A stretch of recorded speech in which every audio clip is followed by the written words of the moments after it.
Okay, so um, tonight we're going to go over energy, like all different things of energy. Oh wait, we have either Lori or Melissa's hopping on. I think it was Melissa. Melissa, is that you? Melissa? Well, someone joined us. It doesn't have a name. Usually, like it has. I saw a phone number, but it wasn't Lori's number. Right. Oh, well, whoever it was just hung up. Okay. Okay. If they join back, they'll join back. Okay. Amanda, did you happen to listen to the audio from last week? I'm just asking people because Melissa was having trouble playing it, and I'm trying to find someone else that listened to it. I did not. I can. You can do that later and tell you if it works for me. Okay. Yeah, if you guys can just check it, and if it's not playing, let me know. I saved it as a different file type, I guess, which I wasn't aware I did that, but she was having trouble with it. Oh, just trying again. Hello, Melissa? Yeah, hey. Hey, there you are. Say hi. Hi, Penny. All right, well, cool. Hi, honey. You can't see him, honey. It's not FaceTime. It is a phone call. That's always so confusing. All right, you made it just in time. We're just getting started. Okay, I am going to mute everybody. If you have a question or comments, please either, for those of you who have video on, wave at me or hit me up in the chat box on here or through text, either way, and let me know and I'll get right to it. And I'll pause in between and check in with you guys. So let me mute everybody.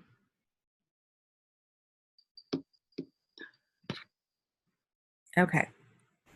All right, so we're going to be talking about energy. And before we are able to read energy, we kind of have to understand a little bit about what it is and about the kind of energy that we're connecting to, because there's a whole lot of kinds of energy, and since everything in the world is made up of energy, and I'm not going to cover everything in the world tonight. So we're going to start and talk about auras. That's the energy field around everybody. We all have our own auras. And this is your personal energy field. It extends out from your body. It's usually anywhere from between 4 to 7 feet, depending on the people and the energy. Some people are able to naturally see auras, and others are able to develop the ability to see them.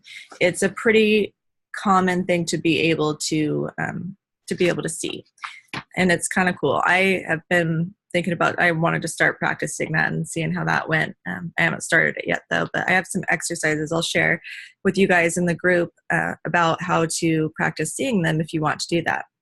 And another thing I heard that was really kind of cool, someone was saying when you have your camera out in the sunlight and you're getting ready, if you're going to take a selfie, you kind of see the rainbows or little rainbow halos around you.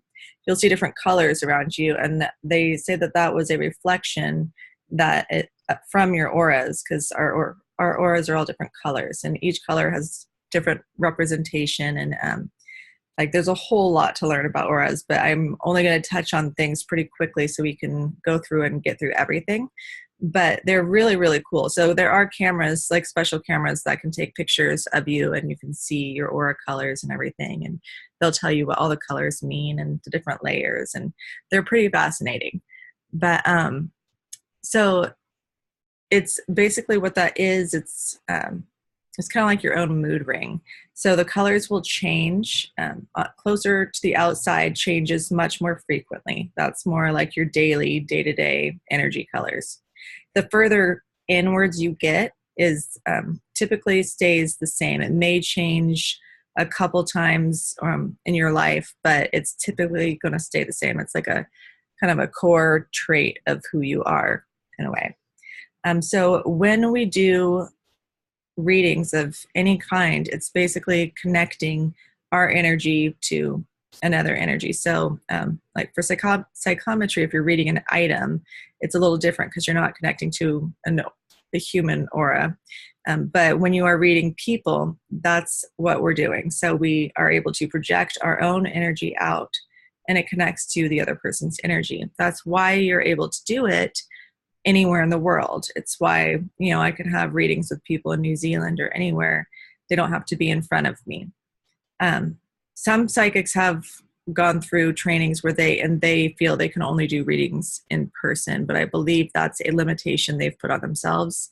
That's just in their mind, that I learned it this way. This is how I do it.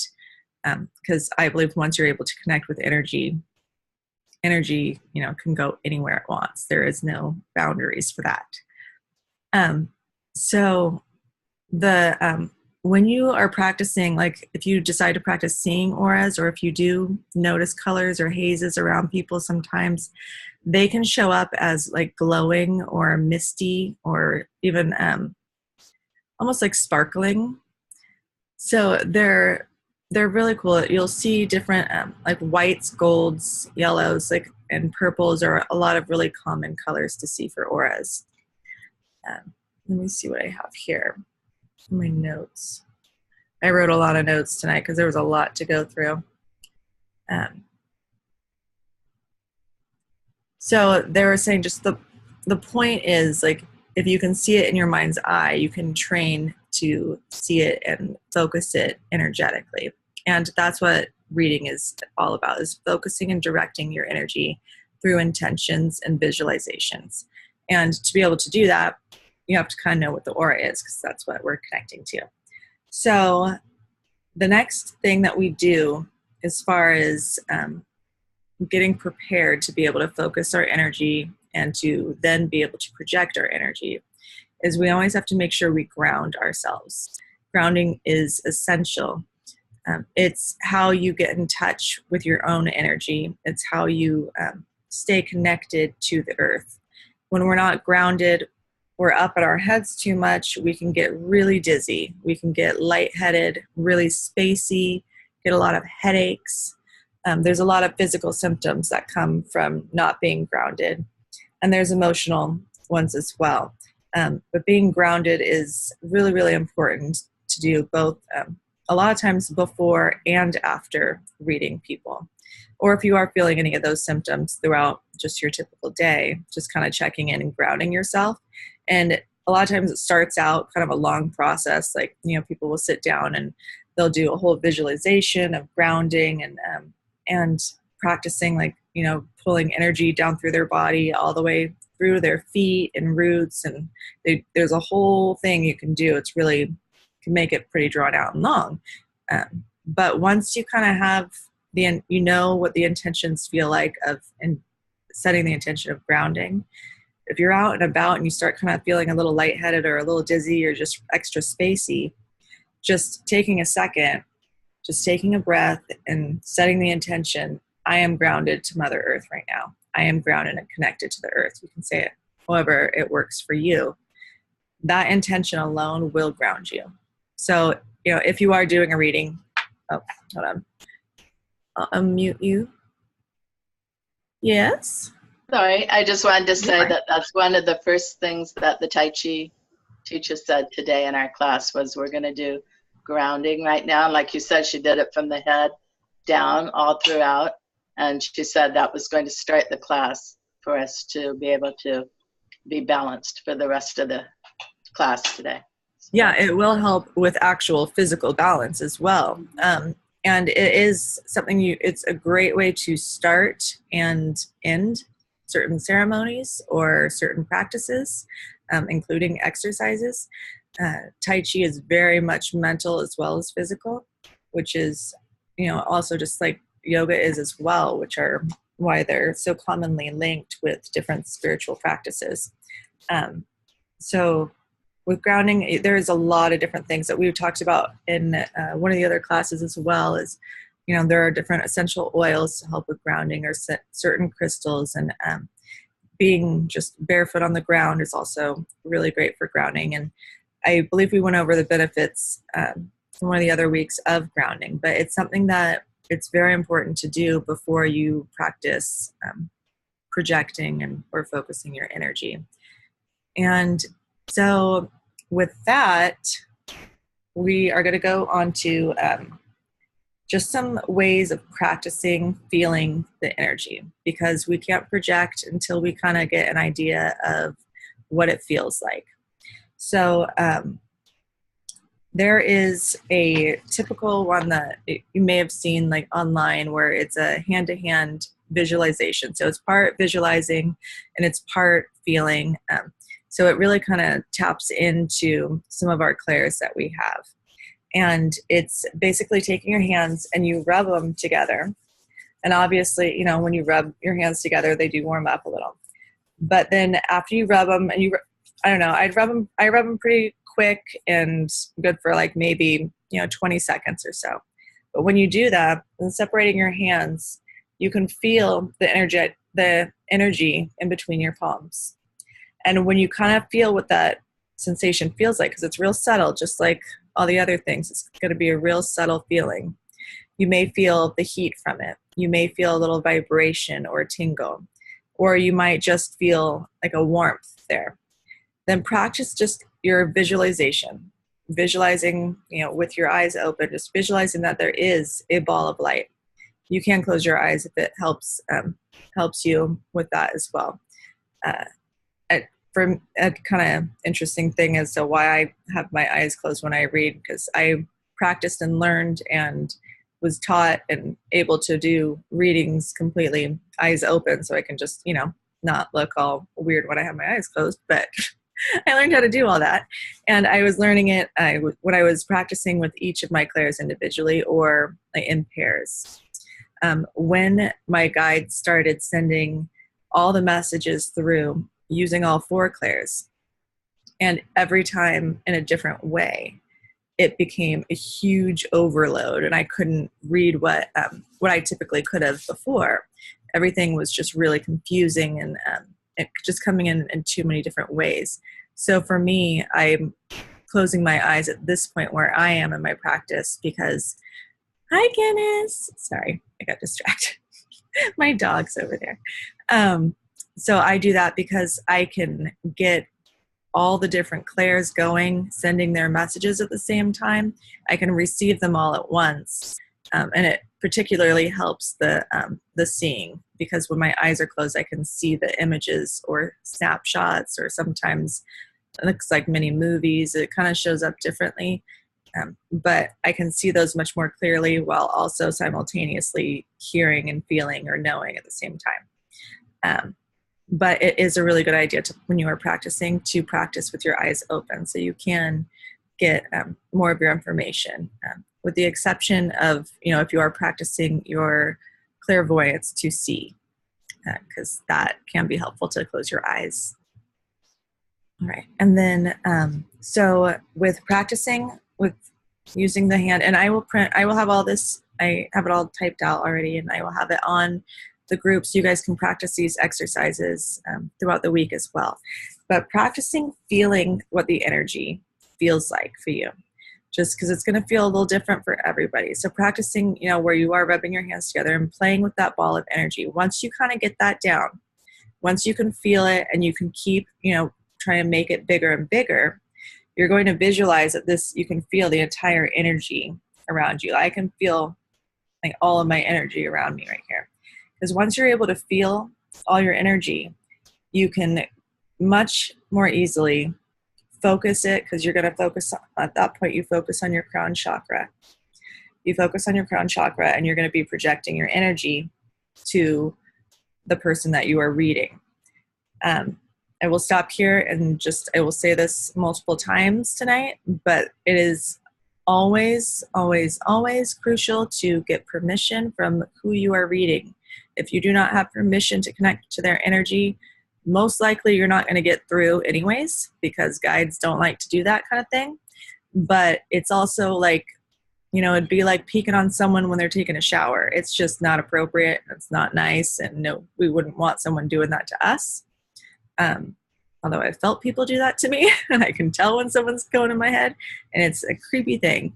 So always get permission before you read somebody's energy. And I mean, there will be times where you connect on accident, you know, especially if you are empathic, where you are on the phone with someone you're close to. A lot of times you're going to be picking things up and getting really strong intuitive hits, and that's just coming through, not from purposely connecting, and that's okay. That's different.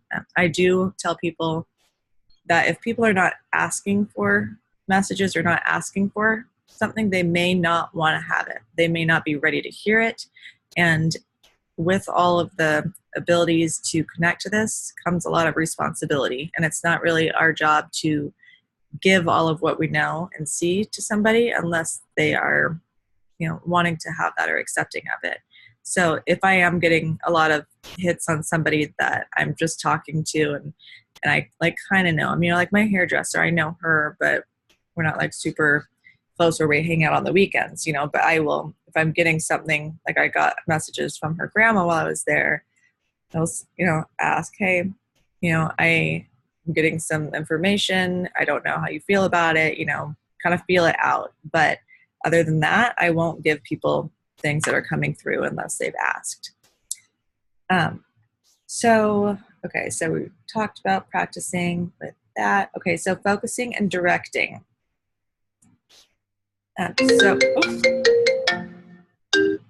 Sorry. I didn't realize my phone was connected to my laptop right now. All right, so focusing and directing. Okay, so this is like where we were talking about with using your hands, being able to shift and to feel the energy, to be able to follow your perception with it.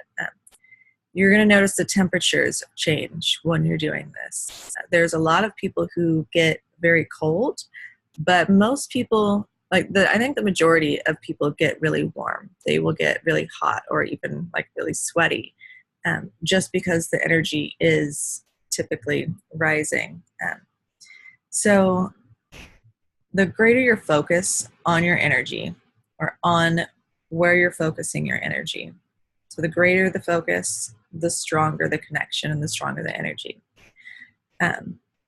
It's something that, you know, it can be really easy to get distracted, but the more you bring your mind back to it, you know, distractions will come into our mind, bringing ourselves back, making sure we're centered still, and really paying attention to our intentions and where we're focusing mentally. That is going to be the easiest way for being able to shift our energy, because we have a lot of things that we do in meditation and connecting energetically is being able to set intentions. So knowing what your intention is before you're doing anything is really important, as well as visualizing. Visualization is also a really big part of everything, because it's something we do in guided meditations all the time. It's also a really good way to communicate with your guides or your angels or past loved ones or your higher self, whoever you're trying to communicate with. It's really important to have a safe place, or like a, like a sacred space. Sorry, that was the word I was trying to say. So if we have these places to where we can, go back to, and we know they're this safe place, this is a place where we welcome people that we're trying to communicate with. It's a really, really good idea to go and kind of plan it out before you even go into a meditation sometimes, especially if you struggle with visualizing or if they seem to move too quick for you. It's a good idea just to think about what you would want this place to be. What would you want it to look like? Really kind of go through, if it's a room, really picture, what's in the room, what's around you, what kind of chair are you going to be sitting in, how does it feel, how does it smell, like everything, really get detailed. If you're not doing a room, if you're doing an outdoor place, if you struggle with visualizing at all, I suggest going to an actual place, even if it's, not going to be as pretty as what's in your mind, but say you're going to pick a forest or a grassy area. Actually physically go into a park, and sitting barefoot on the grass and having your hands and feet, so you can really feel what it feels like on your physical body. closing your eyes and listening to the sounds and feeling what it feels like while you're there, hearing all the sounds that you hear while you're there. That way, when you go back and you're doing a guided meditation, or you're doing, where you're connecting with any of your guides or your team, you're able to have these memories that are more vivid and connected to your senses to be able to pull off of if you need to. Because some people can struggle with visualizing, especially if clairsight isn't one of their stronger suits. And since we do use visualization so often in a lot of the practices, it's a good idea to keep practicing with how you're visualizing and just keep kind of exercising it and improving it. Because all of this is just like exercise. The more you put into it, the more you're going to get out of it. So, if you're trying to be an Olympic athlete, you're going to put in a whole lot of time and effort. So depending on where you want your abilities to go, you need to match it with how much you're practicing and how much effort you're putting into it. And consistency is going to be really big as well. Okay, so checking that. All right, I'm going to unmute you guys and see if anyone... Does anybody have any questions or anything they wanted to talk about before I go on? I had a couple of things to say that I wrote down. Can you hear me? Yes. Yeah. Okay. So the permission to connect.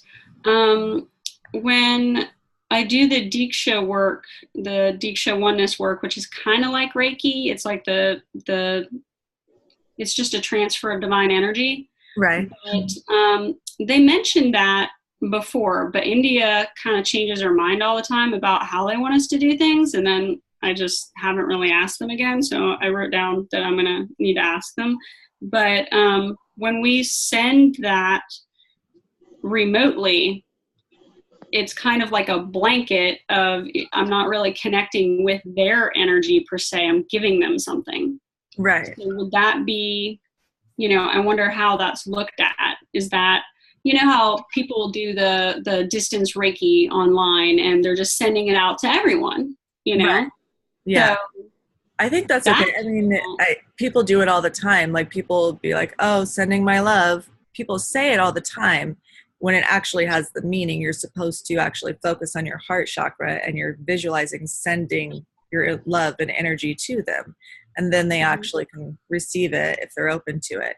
If they're not open to it, they won't receive it. Okay. They feel like with Reiki or with the work that you do, when you do send it over, it's going to reach them and it's going to have an effect. But if they are not open to receiving at all, like whether it's just energetically or they're against, feeling that it's coming in, there could be resistance, and that's on them. That's why my husband, because I'm always wondering, is he lying or is he not? Because he says he can't feel anything, even in the church that, he's been in a resistant couple times, to it. and he's like, I don't feel anything. And I'm like, how do you not feel that? Yeah. So maybe he really isn't feeling anything. Yeah, he might not be. He might just not be open to it, and he's blocking it for one reason or another mentally. And so he won't feel it until he decides to be open to it. My kids are like, I feel wiggles in my head. And, I'm like, how does my husband not feel anything? So if he's resistant, he just won't accept it. Right. It's like hypnotizing people. You'll see people get up on the stage and there's ones that'll just be out and they're like quacking like a duck in a second. And then there's the people sitting there shaking their head and they're like, nope, not working for me, because they mentally blocked it. They were like, no, you can't come in. No, thank you. I can't be hypnotized. Right. Yeah. Yeah. So that's, send me back. Yeah. It's just all mental. It's crazy like how strong our minds and energy can be like that. Okay. So I'm going to go over how I connect. I'll just go over my process of how I connect. So again, let me know if anyone has any questions about anything, or wave at me and I will, or hit me on chat over here. Okay. These options. Okay. So the first thing I do when I am getting ready to do a reading for somebody, or if I'm going to go do a live video, what I do is I clean my energy or clear my energy. So we pick up energy all the time. The more empathic you are, the more sponge-like you are, and the more you're sucking other people's energy all around you. So you can, depending on the day and who you're around, you can pick up a lot of stuff you don't need. And our thoughts are extremely powerful. So if we're thinking about somebody, we are connecting in at least a little way energetically, not where we're reading them, but just they're with us. So before I do any readings, I go through and I clear. Before I do like live readings or the 30-minute private sessions, I typically use sage. I will say intentions can work to clear you, but I find sage, it's just part of the ceremonial aspect that I bring to it that I like to use to clear the energy. There is actually science behind sage actually being, purifying and cleansing the air and the energy around you. Same as Palo Alto, or not Palo Alto. Oh my gosh. Palo Santo, right? I'm totally blanking out on it right now, but Palo Santo, I believe, is what it is. If I'm wrong, I'll remember it. I'll change it later. But anyways, that one is known for, it has a little bit different aspect. So that's where sage cleanses and purifies. Palo Santo will more uplift. It'll clear and uplift with the energy. So, and then there's bay leaves, which really will help with cleansing and removing a lot of negativity. So there's a lot of different herbs that we can use to clear the air. But white sage is one of my favorites for clearing before a reading. If I don't have it with me, or I just don't have the ability to use that at that time for whatever reason, I will do it just with my intentions, where I ask my guides or angels just to clear the energy. I ask that they remove anything that I no longer need, to clear my energy as a disconnect from anybody that I may be connected to. I call back all parts of myself, my energy that may be in another place or time, because our energy will get connected and pulled to other people as they're thinking of us too. So after I clear, I call back all bits of me. I call back all my energy to be back to me. Anything that, anytime we remove energy or beliefs or, any patterns, anything like that, once you remove something, then it's important to replace those spaces with light. So I usually ask that, the divine white light just be sent all over me, filling any of those spaces. So I ask that anything that is washed away, that it all is being sent back down and recycled into the earth. So that's when starting at the crown of at your crown chakra, and visualizing, you can visualize a white light just kind of going over you, almost like a sheet would. And as it's going down, you'll feel areas where you may hit where you just kind of feel resistance, it's all visualization. So as you're visualizing this white light or a white sheet, however you want to see it, as it's coming down, you may notice that it might stop around your throat. And then that's okay. You just ask that any areas around your throat chakra, and that's where knowing your chakras and what they represent can be really helpful, because you'll start to notice different patterns where you may typically have issues around your throat. And so then you can go back to looking at what the throat chakra represents and how you can work on clearing or healing any of those issues that you may be having in your day-to-day life surrounding that. But when you're doing the practice, you get there and just ask that it be cleaned and cleared. And then I usually start over. If I don't have time, then I'll just continue on. If I feel any resistance, I'll do it again. But if not, then I just continue on down. And I go all the way down, just visualizing that everything else that's just being cleared and removed, sent all back down at the same time, and getting down to your feet. And that's when you can picture roots or ribbons or just a gold light coming from your feet, just sending everything that you no longer need back down into the earth, all to be recycled. I go all the way down through the earth, just like in meditations. I visualize it going all the way down to the center core. And for me, I am really big with threes and patterns. And threes are are important to me. So for me, I have the energy wrap around Earth's core 3 times, and then I bring it all back up, and I visualize it bringing up a pure, clean, completely renewed, just golden light. That's all pure love from Earth coming up through our feet, and I fill all the way back over through my whole body. So I do that, just really getting myself connected and grounded at the same time, where I know everything is cleared, I'm grounded, and then I take my energy up. So then I focus my energy on my crown chakra. I focus my energy there, and that's when I will send my energy up, and I ask to be connected to my guides or angels or higher self, depending on who I'm going in with the intention of trying to connect with. So I connect in that way. And once I connect to my guides, I have a couple guides that typically will pop in. Like, just I know of about 5 different guides that I have. And I haven't seen all of them. I've seen 2 of them in different meditations. One is much more frequent, but not when they come through for, like, they're more frequent for when I'm in meditation, but when I'm doing readings, I get a different couple that like to come through as far as the ones that I hear. So I connect to them, and I usually hear, like, I'll say, please connect me to my guides. And I pause for a minute, and there's, depending on what strengths your clairs are, you'll receive or know that you're connected in a different way. So for me, I usually hear, like, one of them will be like, yeah, we're here. Or another one's just like, hey girl, just like really kind of loud and sassy with me. But you'll know in different ways. So be open to, when you are connecting, to not limiting yourself to thinking you're going to hear them say that you're connected, but thinking, that it could be just knowing you're connected, which sometimes happens. And that will throw me off because I'm so used to hearing that. I'll double check and say, are you sure? Am I connected? And then I'll know for sure because, I like to double check. But you might get a knowing, or you might, just feel really strongly connected all of a sudden.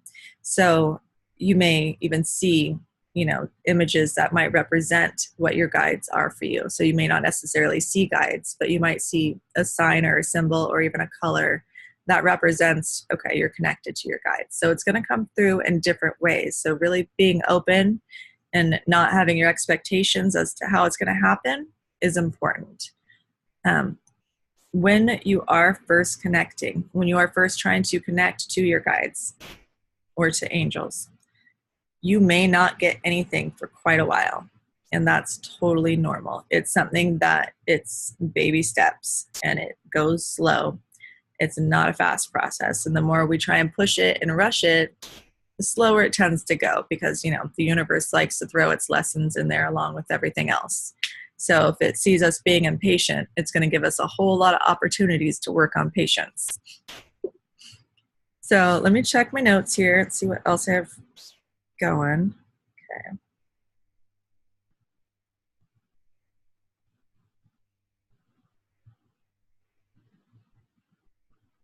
Okay, so the other thing that I had written on here is just, making sure that when you are reading, if it's something that you're, wanting to practice with people frequently, it's a good idea to really incorporate your boundaries in these, because the more you're able to connect, the more energy is going to be trying to come through, like all excited. Oh, look, somebody else is here to listen to us. So if you, only want to get information from other people's energy when you're in a reading situation, then you can have that set up. When I'm, doing this practice and I have this routine going, it's okay to come and communicate with me. But once I'm out of this situation, I don't wish to be communicating with anybody. You'll still get your intuitive hits from your guides, and you'll still have all your clairs coming through. That's always with you. But I mean, as far as getting information from other energies, such as other people's energies, or their, if you are able to connect to past loved ones, getting other people's past loved ones. So it really is a slow process, though. It's something where you practice literally starting with feeling energy in your hand. And that may not happen at first, or you may get that right away. It's going to be different for everyone, and it's all okay. So practicing feeling the energy between your palms is really kind of one way to start feeling it. You're going to really be working your way up to being able to feel your own energy. That's when you can take it up to focusing your energy and practicing with other people. So it can be easy to practice with somebody that's with you, if that helps. Or, practicing online with people works as well. It does seem to help people when they're learning to actually be able to see you one way or another. It's not necessary, though. So if it's not a possible thing, it's totally possible to learn without actually seeing someone. That's how I was able to learn, through just video, or not video calls, just regular audio. So it is possible to do it. It just might take a little bit more practice if you can't see someone. There's a lot of different ways to practice, like the games that we had put on with practicing feeling energy from objects. And this week I'm going to post a picture, and I will have you guys practice, see if you can practice reading anything from the picture. So anything at all, whether you think they're related to me in some way, or what job you think they might have, anything at all. It could just be a sound of a letter, like it could be the first letter of their name, or just feelings of something that they may have enjoyed doing. It can be any little bits of information, and or even feelings of emotions. So the information that comes through to you is really, really limitless. It can be little tiny things that seem like nothing, and that's where things tend to start, and then it's really going to keep building. It's only typically common for children to be able to connect and get things really quickly without trying. Once we've disconnected enough, as we're growing older and getting all of our beliefs put onto our brain and everything, and we disconnect ourselves that way. And so when we're trying to reconnect as adults, it definitely takes us a lot longer and a lot more practice time. But I swear, if kids were going to try and do this, they would get it in a heartbeat, because they're still so much more connected. Okay, and then the last part of reading is always to disconnect. So you practice with connecting to energy, and as soon as you are practicing connecting to an energy that is not yours, whether it be an item, whether it be a person, an animal, or even online communities, any social media, you can disconnect from the news, you can disconnect from situations or workplaces. But when you are especially purposely and intentionally reading for somebody else, it is very important to disconnect when you're done. It just separates the tie between you. It doesn't break off any sort of relationship things or anything like that. It just breaks the energetic tie, in the same manner that a cord cutting would, because you don't want to be walking around with someone else's energy around with you, especially when you're that connected, because it will start to get really difficult to decipher what emotions or feelings or even physical symptoms are actually yours if you're still connected. So disconnecting is all just intention. I always just, I ask that I be disconnected from whoever person's energy, and then you can visualize your energy being pulled back to you. And then that's another good time to reground yourself. And also drinking a lot of water is important. Water is a very grounding aspect for us, and we are mostly water, and we are a much more clear channel when we are drinking a lot of water. So being a clear channel is really important when you are trying to read for people. Right. Okay, I'm going to unmute. You guys check again. All right, any other questions or comments? I'm just drinking my water. All right. It's very good. Okay. Okay. And so, one thing too, whenever I'm doing the energy stuff I do at the church, I wait for it to come in my hands and I feel them buzz, and then that's when I go and connect with them. But I always get this weird thing where I smell them, and it's like I feel like a dog almost, because they smell a certain way. Mm-hmm. Each person just, and that's kind of, I guess I'm starting to use it as like confirmation that I'm connected to them and I'm ready to go. But what is that? Like one lady always feels like, it's a secondary clair. So clair smelling and clair tasting, they are secondary clairs. Meaning they're usually in addition to something else. And they're not something where you would only have clair smelling and nothing else. Whereas the other four, you could have one and not really be connected with the others.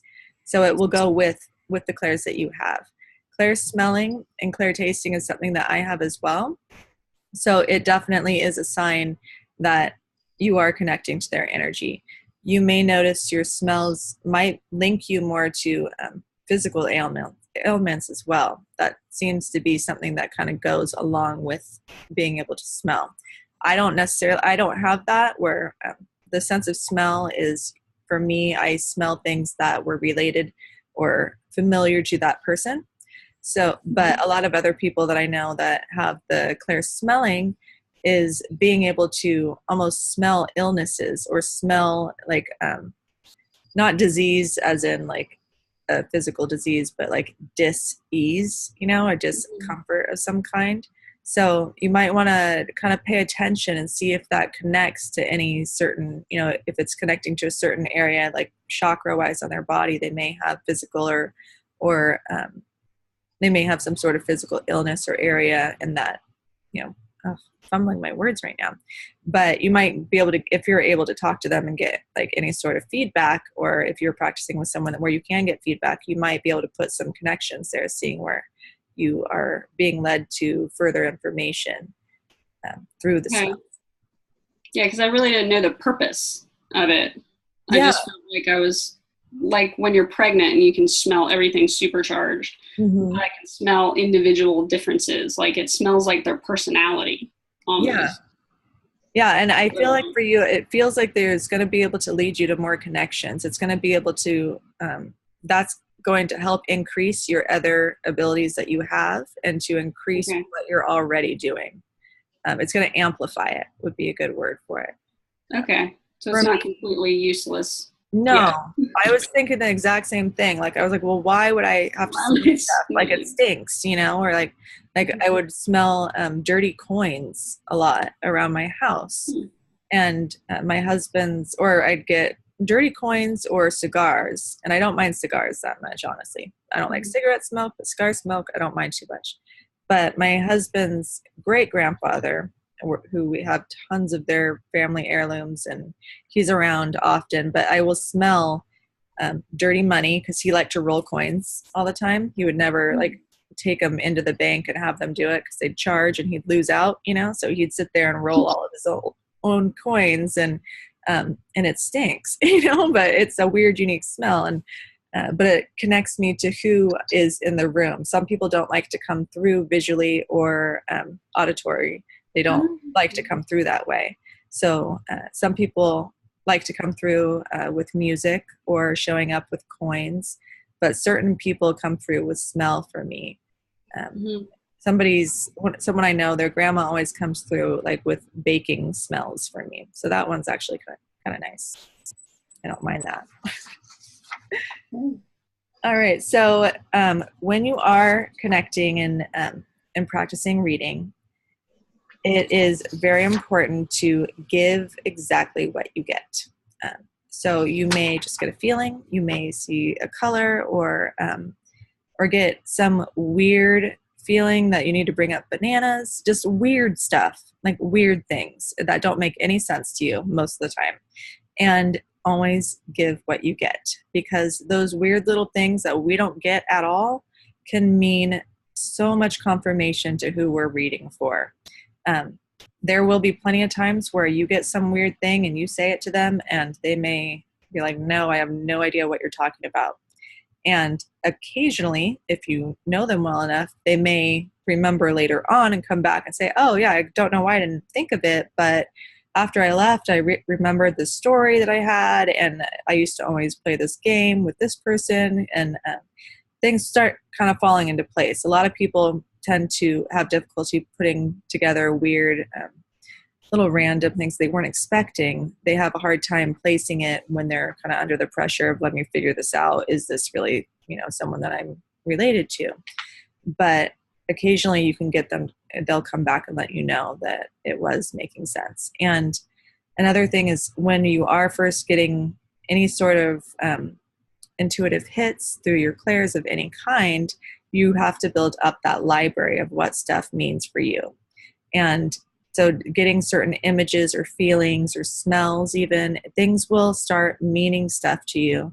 And you have to figure out what those are. And that means getting stuff wrong a lot in the beginning while you're trying to figure it out and see what those signs and symbols represent.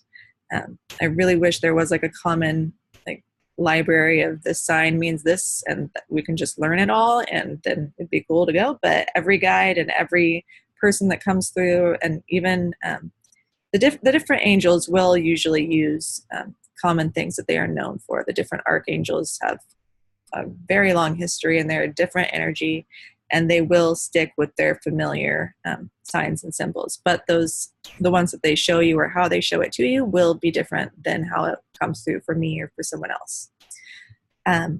So pay attention to all the little things, like the little feelings or any knowings or instincts that you get, because these are all being sent to you for a reason.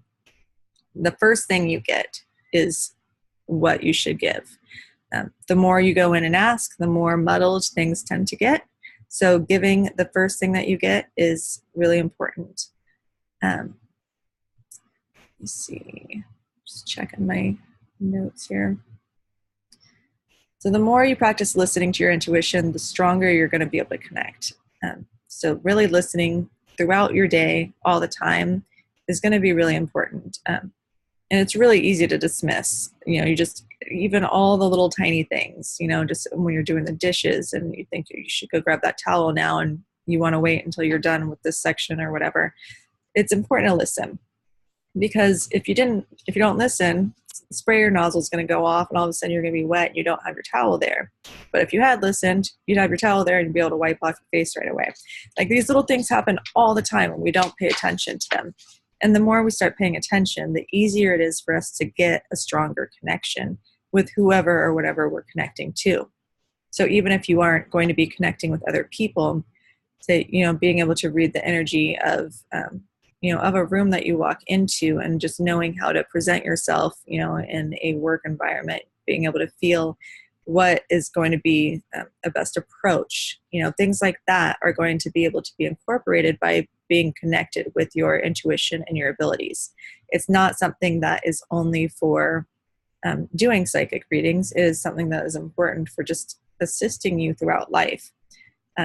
It's really a important tool that we could be using, and probably would have made school a lot easier if I had known how to connect and do all that, because it would have helped with tests, I'm sure. Okay, so really making sure you practice every day, whether practicing means, 5 minutes of, grounding and just practicing your breath work, or whether it means, writing out your intentions for the week and checking in with those. You really need to have some sort of little practices, and they can be quick ones, or it can be, a longer, like, devotional time, however you want to look at it. But just where you check in with yourself, you check in with your guides, the energy that you're bringing, and just making that connection. It's showing, you need to show gratitude for what you do have, because our energy does go where our mind goes. So, energy goes where energy flows. So you really want to keep your intentions focused on gratitude if you can. And even if everything is falling apart, try and look and see the things that you have right, because it'll help you shift your mindset, because your mindset is really important in being able to connect. People that are really depressed are not going to be able to connect because their ego is in charge. So being able to keep everything all working together is the easiest way for you to have a clear channel and to be a clear channel. Okay, so I have gone through everything that I had wanted to. And then this week I am going to, what day was I? On Thursday. If anybody is interested in practicing with reading energy, I can hop on Thursday and we can practice with reading energy. If nobody feels comfortable with that, then we don't have to do that now. We can, I'm going to also be posting a Meet Your Higher Self guided meditation.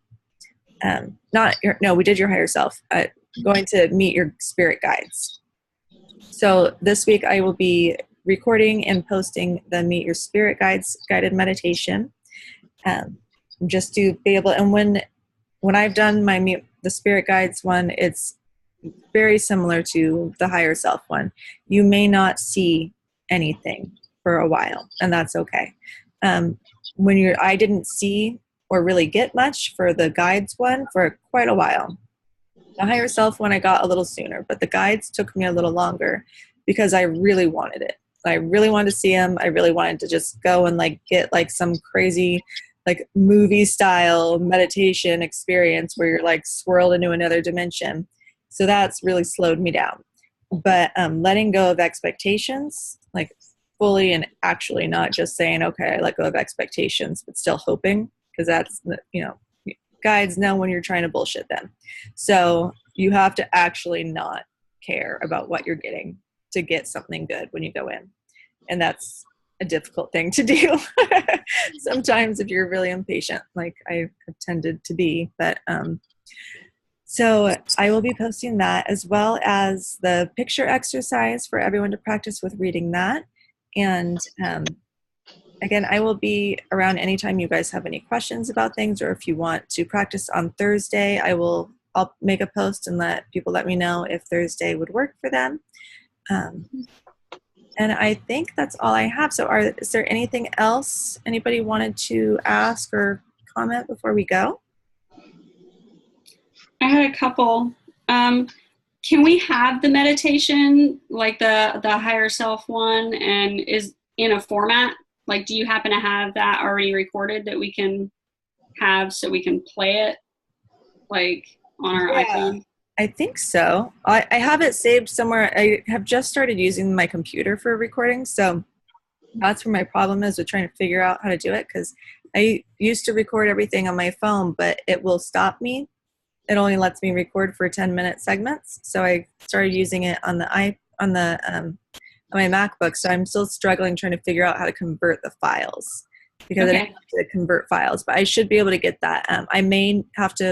I'll probably be able to put it on YouTube, and I may have a private link. I think I've been able to do that before. But yeah, I will be able to get it to you. It just might take me a little bit to figure out how to change the format. Okay. And I had one other question. I had this little book that I was talking to, myself or God or whoever, a couple weeks ago at my church bookstore, and then all of a sudden I see this book, and it's this little tiny pamphlet kind of book. It's 40 pages or something on how to connect with your angels and actually hear them. And I'm like, oh, yay. So I got the book and I did a couple of the practices in it, and I think it's just my imagination just screwing with me or something, because it came out with these names. It's wait for your angel to write down on your board in your head, right, what your name is. And I'm coming up with the dumbest name possible. And it's I forget which one it was. I wrote it down, but it's something really corny, Harold or something, hark the herald angels sing. Yeah. So I was okay, that's obviously not it. I'm screwing with myself. No, so it can totally be it. It can be it. It can be, I've heard of some really weird ass guides' names. So it depends. If you're asking which angels are there, it will probably be a little bit different, because you can look up histories of different angels. I mean, there are angels that we haven't heard about, that will be, the lesser known different angels. But connecting to angels that have a specific energy, or say you picked one of the archangels that are really well known, or even if you were connecting to a goddess energy, even say like Athena, someone very well known, very historically known and written about. They have a very distinct energy. So when you practice connecting with them, you can kind of feel it, and it's another way to practice feeling the energy, because you'll be able to feel how their energy feels different than your guides, because angels and guides feel different. Okay. Yeah. Sorry, I just had a notification. Oh, Melissa had to hop off. Okay. So yeah, it's just another way to practice how they feel a little different, because connecting to angels is a little different than connecting to guides. Not a whole lot, but just it's a little subtlety. It is different to connect to past loved ones. Again, like I had said the other week, because their vibration is much higher. They have to lower themselves to us, and we have to raise even higher to them. But our guides and higher self, we can connect to those ones much more quickly and easier. So those, though, like I've done meditations where it's, to get your guide's name or something like that. And I don't remember what I got, but I remember thinking the same thing. Like it was a really weird, lame sounding name, like Sam or something, and I was like, oh, that can't be my guide's name, but it definitely can. It's just our ego jumps in and shuts us down right away. It doesn't, because it sounds like something that we weren't expecting. So I still say, take the first thing you get, take it. If it keeps going, getting louder and weirder, and when we use the stuff that goes is probably your ego. Okay. And when we use pendulums,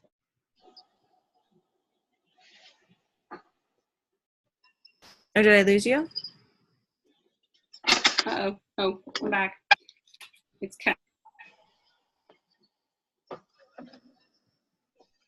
Oh.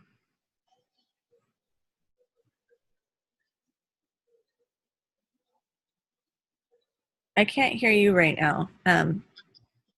But I thought of another thing as far as the tools. Since you brought up pendulums, it is important to make sure when you are using tools that you are clearing them before and after you do any readings for other people as well. You want to make sure you clear those real quick.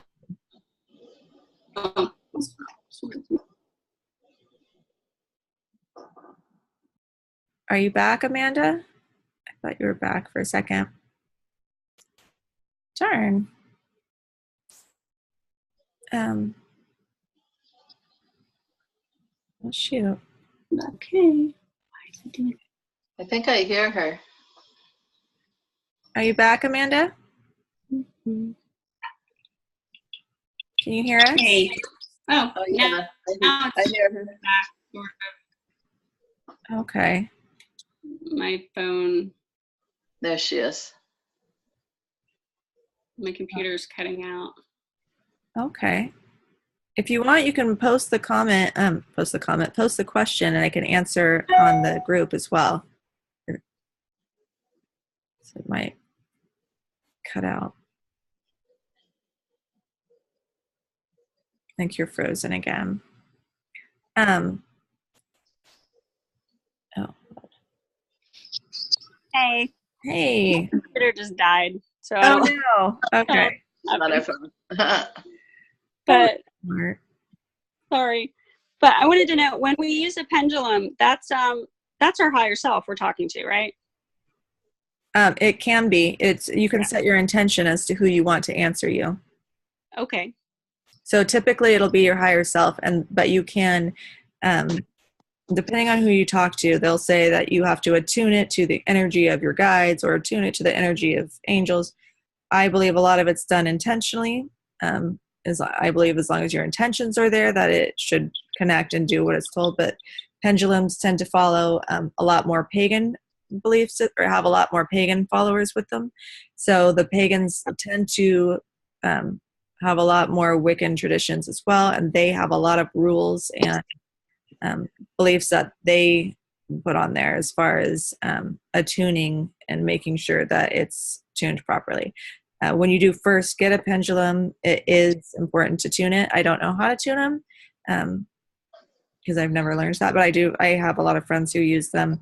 And so I do know that you are supposed to tune them when you first get them, and always to clear the energy of them before and after. I do ask that, I ask the pendulum though, but it'll tell me yes or no, which is weird. So I ask if it's void of all energy, of all negative energy and energy that is not directed by source for my highest good. And then if it says no, then I sage the crud out of it. Okay. And then I ask it again. And if it says yes, then I continue. Okay. So that's what I've been doing, but I've never. Yeah, no, that'll work. And if you ever want to infuse a tool, like whether it's oracle cards or pendulums or anything else, crystals, you can infuse them with energy like from new moons or full moons. And if you follow astrology at all, you can see the different signs that and the energies that they're bringing with those moon cycles at that time.